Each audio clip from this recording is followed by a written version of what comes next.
Well, welcome to the show, friends. We're happy to have you along on this pretty big day here for us at 105.1 The Fan Sports Network at 1080 The Fan, 1080 AM, excuse me, the YouTube chat, the text line. You guys are all having fun today, and I'm happy to be around you. Big news today as the Portland Trailblazers, it is reported, have been sold for around $4 billion, doll hairs, to a group led by a man named Tom Dundon, who is the majority owner of the Carolina Hurricanes. Not majority owner, 100% owner. 100% He is owner. 100% owner. He bought That's the team sexy. fully in 22, I believe. I bought the team in 2018, but I believe he bought the $450. full share of the team in 2022. Is this one of those things where the state of Oregon's most Googled person in the month of August is Tom Dundon? Yeah. And he lives in Carolina? Probably already today. No, he's Dallas. Oh, he lives in Texas. Yeah. No income tax, yeah. Tom Dundon, hey, I love that you mentioned that he is the majority owner of the Hurricanes. Now, this is not a slight on hockey, but the reality is that hockey franchises are not valued as the same as NBA franchises. Bought them for $450 million in 2018. And what are they worth now? Probably not that much more. I'd say probably 657. Yeah, somewhere in that range. They're certainly going up because they have the new rights deal, and that's the thing again. And they're good. Yes, and they're good. But they're in a market. I believe Raleigh's like 30 something.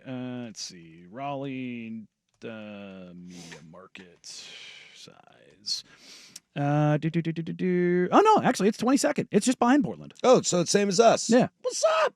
So, and that's according to the latest polls. So, but just short of 2.8 million as far as I should say market size. So actually, I thought they were 32nd for some reason, but yeah, they're right behind Portland. There is a excerpt on Wikipedia that I'm excited to read during the break that says Tom Dundon and the quote bunch of jerks era 2017 to present.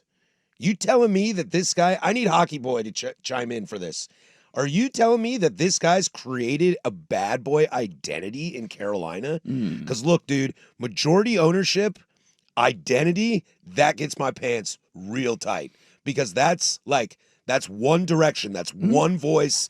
That's one thing. I mean, Paul had that for a little bit here in good ways and bad ways. We had a good ways in the late 80s, early 90s, and bad ways in the late 90s, and bad ways in the early mid 2000s. Well, I mean, in terms of identity. Yeah, I mean, the identity of the Paul Allen teams for the longest period of time was spam.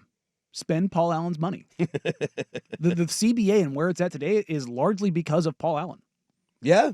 Because he was willing to don't get me wrong, what Ballmer and what Lacob did in with the Clippers and the Warriors, that's what got the CBA to where it fully is today, because they were just like, we're going to spend more money than God, and our luxury tax bill is going to be more than 3 times what teams or what other owners spend on their teams.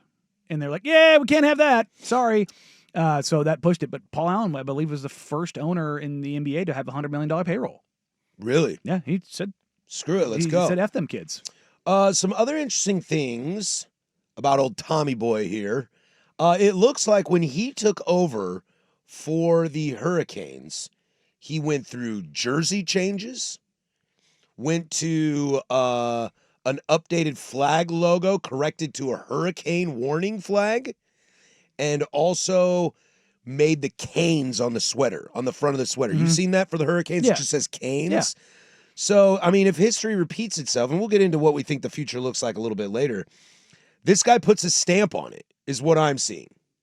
Yeah, I think so. And I do have the actual numbers here. So in 2018, Dundon bought 52% of the team.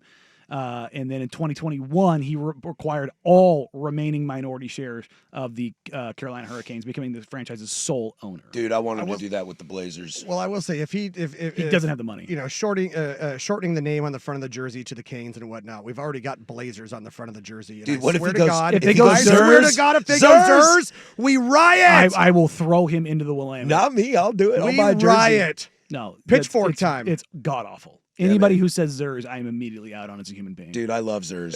See? The That's my same point. guys that say Zers are the ones that go, hey, you want to go get a slice of za? Yeah, it's like No, I want no. to punch you in the face. Yes, exactly. Oh man, I just found out you guys really don't like me. Yes, there you go. I do. I don't call it za. I do like you, but yeah, you might have your foibles. It's only called za when I make the Lady Gaga joke. Za, za, so- Za, za, za. That's her favorite food. The interesting thing here is that between these three owners, none of them are worth the untold billions. So Dundon, depending on what you believe in, is worth anywhere between $1 billion and I believe it's 1.4. Right. So there's one report that says 1.7. So under $2 billion. So that means he cannot be the sole owner Correct. of the team because he does not have the funds to front $4 billion. Yeah. So the other guys on this list, Mark Czar is worth $1 billion. And from Blue Owl Capital, who I did some correct. research on Blue Owl Capital. Their credit is 145.5 billion. Their real Mm-hmm. assets are 71.5 billion. that's not his. That's not his That's money. what they're managing. But maybe they're the money. I would be. Is that a conflict of interest? Yeah, you can't do that. That kind of money can't be in the NBA just yet. We'll see where that goes. The other owner that is named, and it matters the order that they are presented. Very much so. in the article. I mean, that's why Tom Dundon, we Is can front assume, and center. is the guy. Yes, and then you've got Czar, and then you've also got Portland-based Shield Tile. He is the co-CEO of Collective Global. Which is another like finance asset company. Okay, this dude's a monster, and I mean this in like the whoa. Not like you in a Yeah. screenshot of you and me. 100%. Shield graduated from Stanford at 19. Wow. Doogie. Yes. In addition, he also holds a JD from Harvard Law, and he is a member of the State Bar of Texas. Wow. He was on the Forbes 30 Under 30 list in 2013. This guy is a dude. Who's his wife? She may or may not work for the state of Oregon in the Oregon Health Authority, which, if you're aware of a particular building right next to Moda Center, if you want to connect some dots right there, What are we gonna do with that building? the building that has presented some problems Yes. for zoning and construction and things that you want to do there, which also circles back to Tom Dundon. He bought all of the minority shares of the Carolina Hurricanes and the building, which is now the Lenovo Center, and they are redoing that entire area in Raleigh into a district. Yep. Oh, weird! I know, so great. Weird! We'll get to that at 11 o'clock and what that could mean. I think that's the interesting thing about Tom Dundon here. Again, maybe he's still outside and I can ask him in the break. I didn't catch what Brandon said was the negative thing that he found, but a lot of this stuff sounds really kind of positive to me. Are we just excited that this is sold, or does this guy seem like maybe the right guy to run this small market team? I mean, Because he's doing a great job. And let's be real, hockey is a niche sport. Mm-hmm. Hockey is diehards, though. Diehards for sure, but it's very regional. It's very historical. I mean, the Carolina Hurricanes get the benefit of being the former Hartford Whalers, but Hartford and Raleigh are very far away from each other. And nobody cares. And nobody cares. So to build a hyped, very successful team in Raleigh, North Carolina, that's hockey, this might be the kind of guy that I want. Because that's now you're going to take a shot at basketball in Portland. You've got a fan base already built in that if you give this fan base a reason, if you give this fan base a product, they will come out. I mean, there was the longest time where the Blazers had some of the best attendant percentage-wise for stadium capacity in all of the NBA. They had a 22-year sellout streak. Yeah. So it's like the fan base is here if you want, and maybe a guy that maybe a small market, fringe sport. Hockey, I don't think is niche, but it's fringe. It's still the Big Four. Sure. But to have of the smaller end of the Big Four, a local kind of driven team become the new guy here, I think it's kind of a home run. And I will say, Unless this guy turns out to be a giant piece of garbage, but we don't know. Man. Well, here's the other thing. Since Dundon bought the team in 2018, the Carolina Hurricanes have not been under 500. They have been to his first year in 18-19. They lost in the conference finals. The next year they lost in the first round. They lost in the second round. And the next year they lost in the second round. And they lost in the conference finals, lost in the second round, and lost in the conference finals. So they've been very successful in his run. Now, the Stanley Cup, they won obviously before he was there. They won the Cup in, was that 05? 05, 06, and they lost in the Stanley Cup Finals in 01, 02. And that was really only a couple years after they got there. They got to Carolina in 97, 98. Yeah, so they had a period of darkness for about a decade from 2009-10 to 2018. They were not in the playoffs, but they have not been below 500. Their lowest winning percentage since he has taken over the team is .596, so 60%. That's better than the Mariners. So it's better than 54%. Better than the Mariners. Couple things coming in on the YouTube chat. Tim says agents hate him, but the fans have appreciated his investment into the team and they've succeeded. He said he took that from reading Canes fans on Reddit. And also in Mom's Basement, I'm a huge hockey guy. I've really admired their organization for the last 5 years or so. I've got a buddy who's a season ticket holder and he loves the organization. They spend money, they win. This is good.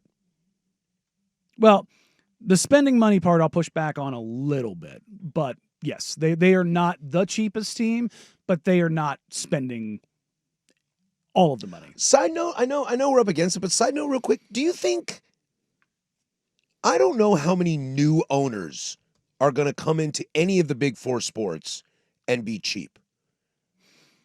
How many new owners have come in and been cheap? Now, see what I mean? Yeah, but so it's like once we get the Fishers out and you get the Dan Snyder, just like the Jerks and the Haslams, like once those guys get out and their kids decide to sell, I don't think they're going to be selling to crappy owners. You know, the Pittsburgh Pirates, like your days are numbered.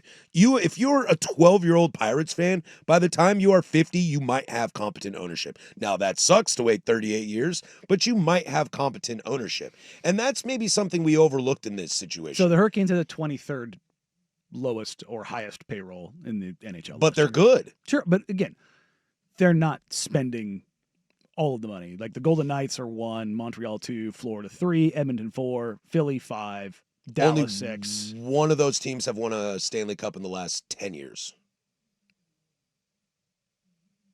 Didn't Vegas win one? That's the only one. Didn't the Panthers just win one? Oh, you said the Panthers? The Panthers are 3rd. My apologies. Yeah. I was hearing Montreal, Edmonton, Dallas. Yeah, Edmonton's been to 2 in a row. Still haven't won it, though. You've been to 2 in a row. I'm a winner here. Yeah, well, they're spending money, and well, guess what? Hurricanes haven't won any. I'm a winner here. Okay. Edmonton also has the best player on planet Earth. Okay, the Hurricanes, not spending money, not in the Cup. Dude, who out there is hella mad that me and Danny are pretending to be hockey bros right now? I know hockey well enough. I got a bunch of friends that watch hockey, so I just listen to what they say. Yeah.